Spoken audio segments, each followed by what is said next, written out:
Amém? Glória a Deus.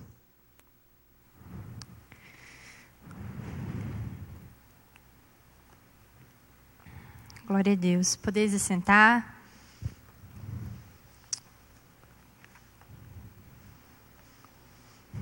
Amém.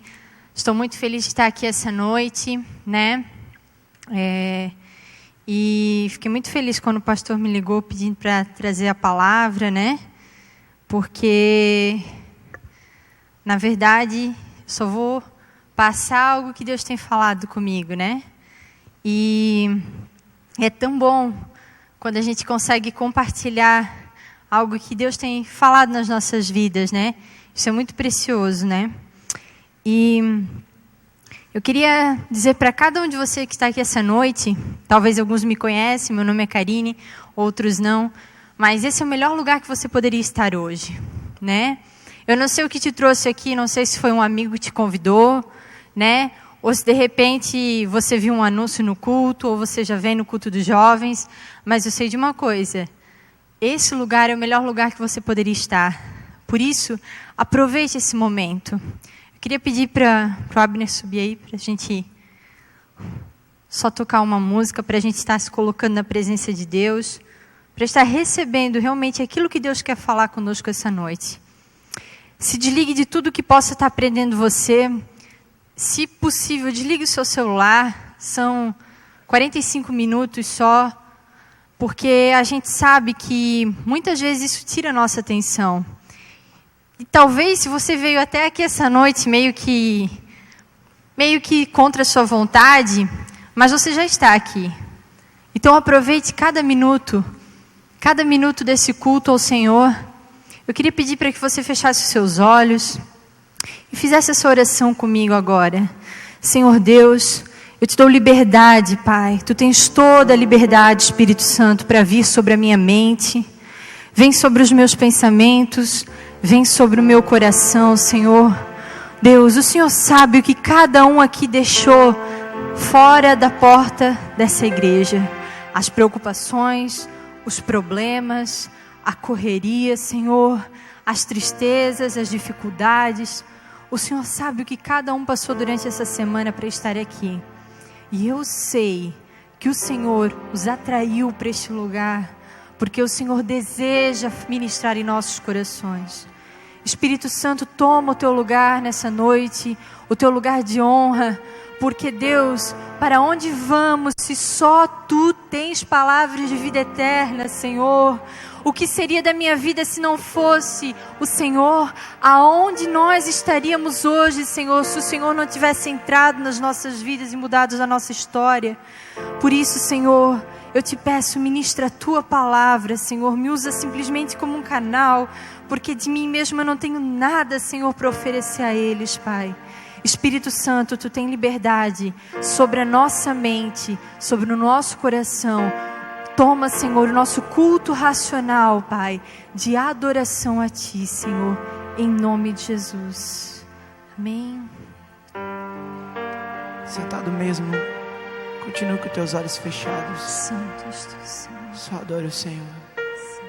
Eis-me aqui, prostrado outra vez, para tudo entregar. Para tudo entregar.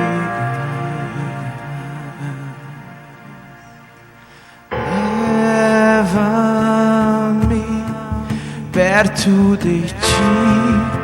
Cante isso para o Senhor. Anseio por Ti. Anseio por Ti. Eu me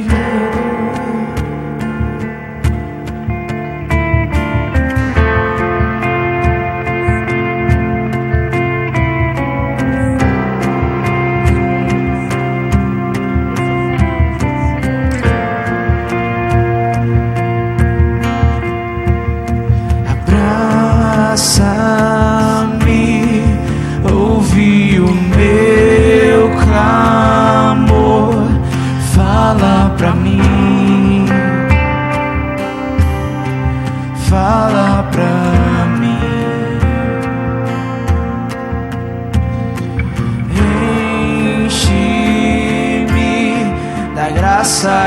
teu amor sacia o meu ser, sacia o meu ser. Eu me rendo,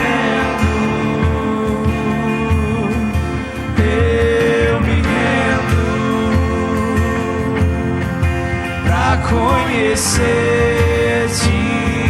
mais, pra conhecer-te mais. Eu me rendo nessa noite, eu me rendo, Senhor. Eu me rendo pra conhecer-te mais, pra conhecer-te. Nos rendemos, nos rendemos. Eu me rendo, eu me rendo pra conhecer-te mais, pra conhecer-te mais. Eu me rendo,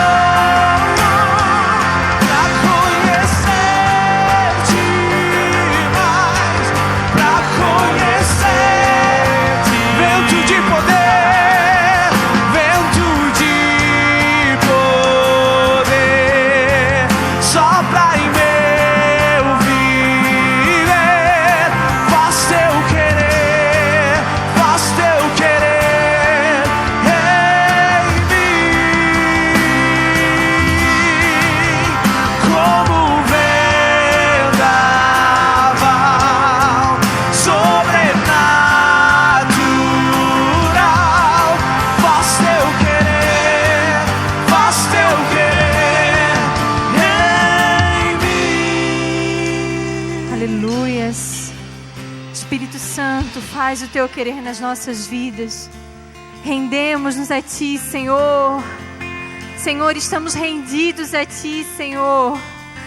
Senhor, reconhecemos que muitas vezes temos lutado, temos buscado, temos feito com o nosso braço, Senhor, mas estamos rendidos, Senhor, a ti.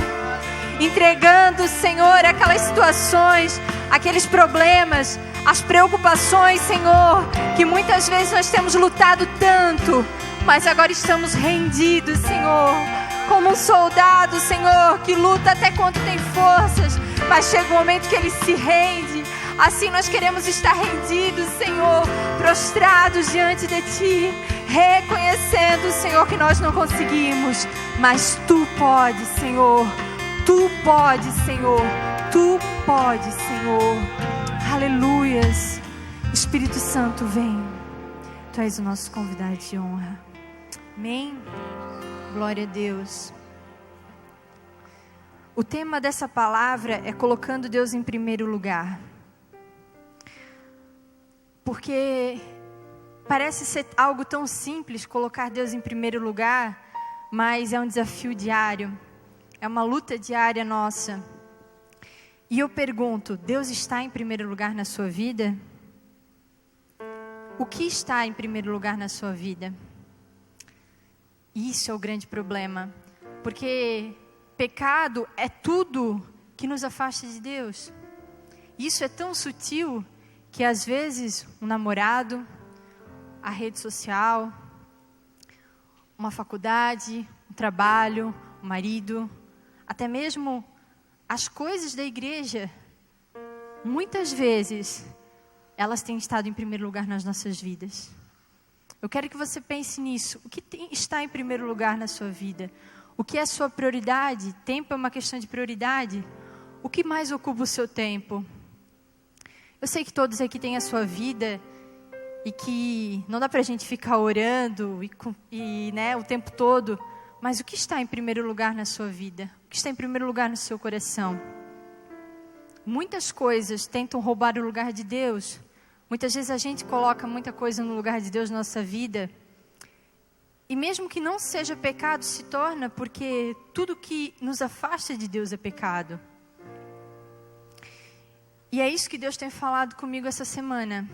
sobre colocar Deus em primeiro lugar na nossa vida. E quando a gente é jovem, é a fase mais importante da nossa vida é quando a gente é jovem. Não sei se você já parou para pensar nisso, mas quando a gente é jovem, que a gente conhece e se apaixona pela pessoa que vai passar o resto da vida com a gente. Quando a gente é jovem, a gente escolhe a profissão que a gente vai seguir. Quando a gente é jovem, a gente tem os últimos anos de vida na casa dos nossos pais. E eu sei que muitos aqui podem pensar assim, não vejo a hora de sair, mas pro resto da sua vida você vai sair. Então não tenha pressa, porque por mais que não pareça hoje, mas é muito bom ter uma comida pronta, é muito bom ter uma roupa lavada, é muito bom ter alguém que paga suas contas. E muitas vezes a gente não valoriza e a gente perde a nossa juventude com tanta coisa ruim. E em vez de ser o tempo das melhores escolhas da nossa vida, é a fase que a gente mais faz escolha errada e que vai nos prejudicar para o resto da nossa vida. E por isso que é muito importante ter Deus em primeiro lugar nas nossas vidas nessa fase. Porque se Deus estiver em primeiro lugar, as escolhas vão ser boas escolhas. E é isso que Deus tem falado comigo. Que é uma fase de muitas escolhas. E por ser de muitas escolhas, tem um versículo na Bíblia que diz: jovens, eu vos escolhi porque vocês são fortes. E quando a gente é novo, hoje assim, não sou tão velha, mas quando eu olho para um tempo atrás, o que eu fazia, a quantidade que eu trabalhava de acordar às 5 horas da manhã e dormir às vezes meia-noite, não sei se eu consigo mais isso hoje. A gente vira à noite, não é? Às vezes sai do culto e vai para a casa de um irmão, e aí faz uma coisa, faz outra. Eu lembro que uma vez a gente foi para a casa de alguém, a gente ficou lá até de madrugada, e quando amanheceu o dia, a gente foi para a praia, e a gente nem dormiu, sabe? Então a gente tem muita força, a gente tem muita vontade quando a gente é jovem. E só que o que acaba acontecendo? A nossa vida é muito corrida também, porque a gente estuda, né? Estuda o dia todo, trabalha o dia todo, estuda à noite, final de semana sempre tem coisa para fazer, parece que a semana começa e já acaba, parece que tu acorda e já vai dormir. Os dias passam muito rápido. E hoje a gente é bombardeado por informação. E quanto mais informação a gente tem, quanto mais coisa a gente tem para fazer, o nosso cérebro ele tem que trabalhar mais.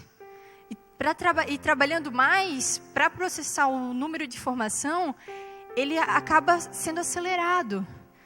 E é isso que a gente tem vivido, uma mente acelerada. Muita coisa para fazer, uma mente que não para. Eu não vou perguntar, mas eu tenho certeza que muitos aqui talvez tenham até dificuldade de dormir. Às vezes, né, a gente tem tanta coisa para fazer no outro dia que a gente não consegue se desligar. E isso muitas vezes nos rouba Deus em primeiro lugar na nossa vida. Porque Deus, ele muitas vezes vai na contramão de tu parar tudo e orar, parar tudo e ler a Bíblia, parar tudo só para ficar olhando para o céu, para a natureza. Mas é tão difícil, parece, né? Parece uma perca de tempo. Isso acontece muito com jovens. E tem alguém na Bíblia que aconteceu isso, que as muitas coisas afastaram ele de Deus. E eu queria que você abrisse em 2 Crônicas 33. É um dos primeiros livros da Bíblia. Eu gosto muito de Crônicas e de Reis. Na verdade, é o livro da Bíblia que eu mais gosto, porque a gente ouve as histórias dos reis e a gente aprende muito, porque tem alguns que acertaram muito, tem alguns que erraram. E esse cara, Manassés é o nome dele, ele fala muito comigo. Porque ele era assim, ele era jovem como a gente. 2 Crônicas 33 fala assim: tinha Manassés 12 anos, quando começou a reinar, e 55 anos reinou em Jerusalém. Pensa na responsabilidade dele, 12 anos. É um adolescente, nem é um jovem, está entrando na juventude. Ele era rei. E Manassés, ele era filho do rei Ezequias. E Ezequias foi um rei muito bom. Talvez você já ouviu a história de Ezequias, aquele que ia morrer e ele orou e Deus deu mais 15 anos de vida para ele. Porque Israel, depois de Salomão, ele teve o seu reino dividido. E aí então ficou o rei de Judá e o rei de Israel. E Manassés era rei de Judá, filho de esse Ezequias. E cara, era muita pressão sobre ele, porque tu imagina, o pai dele tinha sido um rei muito bom. Se você ler no final ali do 32, no 29, 32, 29, lê em casa, você vai ver que ele foi um rei muito bem sucedido, Ezequias. E tinha comunhão com Deus. Ao ponto dele saber que ia morrer e ele reivindicar e Deus dar mais 15 anos de vida. Então, era muita pressão sobre Manassés. Como talvez está muita pressão sobre a sua vida, como tem muita pressão sobre a minha vida. Porque você imagina, 12 anos assumir um reinado, com certeza existia muita cobrança sobre Manassés, muitas coisas para fazer. E junto com o poder vem uma coisa muito perigosa, que são os bajuladores. Quando a gente está num cargo de destaque, quando a gente está num cargo de liderança, ou quando você está se dando bem na sua vida, sempre vem bajuladores. E os bajuladores, normalmente, eles nos afastam do propósito de Deus. Porque quando você está pegando o caminho errado, eles não te corrigem. E isso aconteceu com Manassés. Também existe a imaturidade. Quando a gente é jovem, muitas vezes a gente faz muita escolha errada, porque a gente não tem experiência. Quantas coisas que se eu perguntar para você hoje, você olhar para trás, você pensa, como eu me arrependo de ter feito isso? E você é jovem ainda, imagina daqui a alguns anos. Então, tudo isso somado, fez com que Manassés fosse se afastando do Deus dos seus pais. E ele começou a se afastar de Deus. E no versículo 2, deixe sua Bíblia aberta, que a gente vai estar viajando pelo versículo, fala assim: fez o que era mal perante o Senhor, segundo as abominações dos gentios. Os gentios era o povo que não servia a Deus. Isso acontece com a gente quando a gente é jovem. Muitas vezes a gente esquece dos princípios de Deus e a gente começa a andar segundo o que as pessoas dizem, segundo o que os nossos amigos dizem, segundo o que as redes sociais, segundo o que o mundo diz que é certo. Isso vai nos afastando para longe de Deus. No versículo 3, também mostra que ele edificou muitas coisas que o pai dele tinha destruído, porque afastavam o povo de Deus. E é tão incrível que às vezes a gente olha para a vida de alguns jovens, e já aconteceu isso comigo também. Quando a gente está longe de Deus, que a gente começa a se afastar, que a gente começa a tirar Deus em primeiro lugar na nossa vida, a gente começa a fazer coisas, voltar ao passado. Jovens que sofreram porque os seus pais bebiam, jovens que sofreram porque os seus pais traíam as suas mães, e vão para as baladas e ficam bêbados iguais. Aquilo que fez tanto a gente sofrer, quando a gente não está com Deus em primeiro lugar na nossa vida, a gente começa a reproduzir novamente. E foi assim com Manassés. E no final desse versículo 3 fala que Manassés se prostrou diante desses ídolos e os serviu. Quando a gente está se distanciando de Deus, a gente se torna servo desses pecados que nos afastam. E quantas vezes, quando eu me afastei de Deus, eu praticava o pecado já me arrependendo. Não sei se já aconteceu isso com você. Graças a Deus eu nunca usei droga, mas essa semana que passou eu estava conversando com um rapaz que hoje ele é liberto, mas ele era viciado em cocaína. E ele falou para mim: Karine, eu cheirava me arrependendo. Eu cheirava já me arrependendo. E eu sei que isso acontece com você. Talvez você se prostitui já se arrependendo, né? Com aquele remorso, na verdade, não é um arrependimento. Você se masturba sabendo que já é errado. Você trai a sua namorada sabendo que é errado. Você fala um palavrão já pensando que está errado. Mas você não consegue parar. Você não consegue parar porque você se tornou servo, escravo do pecado. E às vezes nem são pecados assim né? Se é que a gente pode dizer pecado grande ou pecado menor, não, mas às vezes é tão sutil como uma mentira que quando você vê, você já está fazendo. Isso é um sintoma que nós estamos nos afastando de Deus. E no versículo 6, cita, Manassés é tido como um dos reis mais perversos que houve. Sabe por quê? Por causa disso aqui, ó. Versículo 6. Queimou os seus filhos como oferta no vale do filho de Edom. Ele se afastou tanto de Deus, tanto, que ele pegou os filhos dele, não dos outros, o dele, e matou em sacrifício a deuses estranhos. E aí você pode pensar, mas eu não estou fazendo isso. Mas quando a gente está nesse processo de afastamento de Deus, quando Deus não está mais em primeiro lugar na nossa vida, a gente começa a machucar quem mais a gente ama. Muitas vezes a gente fala palavras que dói mais que um tapa. Muitas vezes a gente não valoriza o sacrifício que os nossos pais fazem por nós. E é tão incrível que daqui a alguns meses eu vou ser mãe. E muda tudo na nossa vida, porque a gente já começa a valorizar muita coisa que os nossos pais passaram e que você só vai valorizar o dia que você for pai e mãe. Dizem que as mães só dormem quando escutam a chave do filho chegando na porta.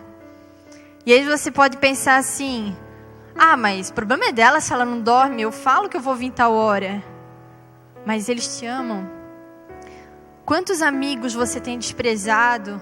Quantos conselhos dos seus pais, dos seus líderes, de pessoas que investiram tempo com você, que gastaram uma parte da sua vida comigo e com você, e muitas vezes a gente se torna ingrato e machuca porque nós estamos nos afastando de Deus. Será que nós não temos machucado muitas pessoas que nos amam muito, como Manassés fez, porque estamos nos afastando do Senhor? E o maior problema de quando a gente se afasta do Senhor, quando a gente começa a tirar Deus e botar Deus no banco do carona, é que o problema não é só nosso. Tem muita gente que você é referência. Tem muita gente que está olhando para você. Talvez você possa pensar que não, mas tem. Às vezes um amigo, às vezes um irmão mais novo. Tem muita gente que se inspira em você. Porque cada um aqui me ensina algo. E quando a gente erra, quando a gente peca, quando a gente faz coisas que nos afastam de Deus, nós levamos muita gente para o buraco com a gente. E assim foi com Manassés, no versículo 9. Manassés fez errar a Judá e os moradores de Jerusalém.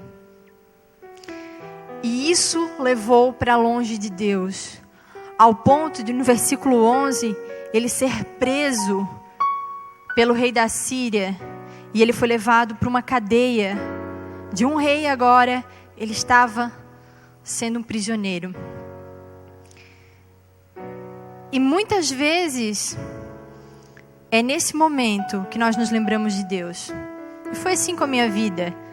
Eu me identifico muito com a história de Manassés, porque como muitos aqui nasceram num lar católico, eu praticamente nasci num lar cristão.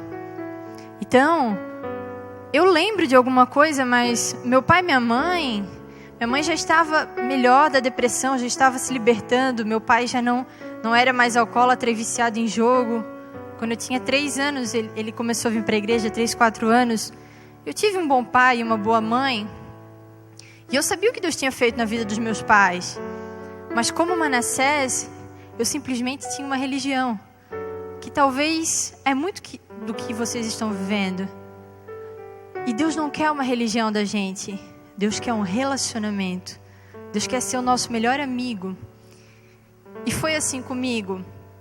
Eu vivia apenas uma religião. E 2 anos antes de eu nascer, a minha irmã, ela foi sequestrada e ela foi estuprada. E durante toda a minha vida, meu pai, ele cobrou muito de mim. Porque depois disso, a minha irmã se tornou muito rebelde. A minha irmã se tornou, agredia meu pai e minha mãe fisicamente, verbalmente. Não tinha horário para chegar em casa. Ela se tornou uma pessoa revoltada e frustrada. Só que eu não sabia disso. Eu fui saber do que minha irmã sofreu há uns 3, 4 anos atrás. E eu cresci a minha vida toda com meu pai cobrando muito de mim, porque eu não poderia ser igual à minha irmã. E eu me cobrava muito. E isso me provocava um vazio muito grande, porque na verdade esse vazio era a falta de Deus, de um relacionamento com Deus. E eu lembro que assim como Manassés, eu tive muitas fugas. Porque quando a gente não tem Deus, a gente sente um vazio muito grande dentro de nós. E aí a gente vai buscando coisas para suprir isso e nada supre. E a minha fuga era os estudos. Então eu estudava muito porque eu não queria decepcionar os meus pais, não queria ver os meus pais sofrer chorando de madrugada, como muitas vezes eu via eles chorando pela minha irmã. Então eu vinha nos cultos, eu nunca fui numa balada, para vocês terem uma ideia. Meu pai não deixava eu dormir na casa de ninguém, eu nunca fui em creche, porque ele cuidava de mim, ele trabalhava à noite, de dia ele cuidava de mim. Tudo que eu sei hoje de cuidar de uma casa, fazer uma comida, eu aprendi com o meu pai. E a minha mãe, então, ficava comigo à noite. Só que eu cresci com uma cobrança muito grande em cima de mim.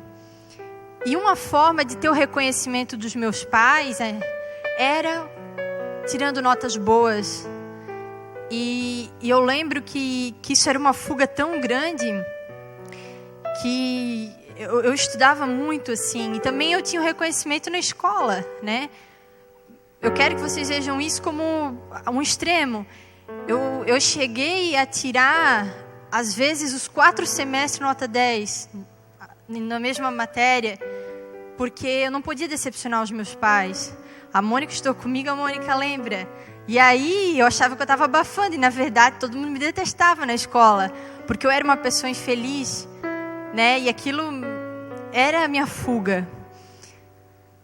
E durante muitos anos foi assim. E aí comecei a namorar com uma pessoa que não tinha relacionamento com Deus, como uma fuga de atenção. Muitas vezes o namoro é uma fuga para preencher aquele vazio que só Deus vai preencher. E nesse namoro eu fui traída, nesse namoro eu fui agredida fisicamente e também explorada financeiramente, porque eu pagava dívidas desse meu namorado, só que eu não podia falar para ninguém, porque eu não podia decepcionar os meus pais. Na verdade, meu grande problema é que o meu Deus era meu pai e minha mãe. Eles estavam em primeiro lugar na minha vida. E isso foi me afundando. Para vocês terem uma ideia, eu senti um vazio tão grande dentro de mim, que um dia eu dormi 24 horas seguidas. Dormir era uma fuga minha. Como tem pessoas que comem, né? Tem pessoas que usam drogas. Eu dormia muito, como uma fuga da realidade. E é por isso que eu me identifico com Manassés, porque eu tive que chegar no fundo do poço, ao ponto assim de quase estar entrando numa depressão. Foi nessa época que eu dormi 24 horas, que eu lembrei do Deus dos meus pais. E Deus começou a mostrar para mim que Ele queria um relacionamento. E eu comecei a ler um livro chamado Bom Dia Espírito Santo, porque eu lia muito. E eu queria sentir Deus assim, sabe? Presente. E eu comecei a buscar Deus sozinha, no meu quarto. Comecei a colocar Deus em primeiro lugar.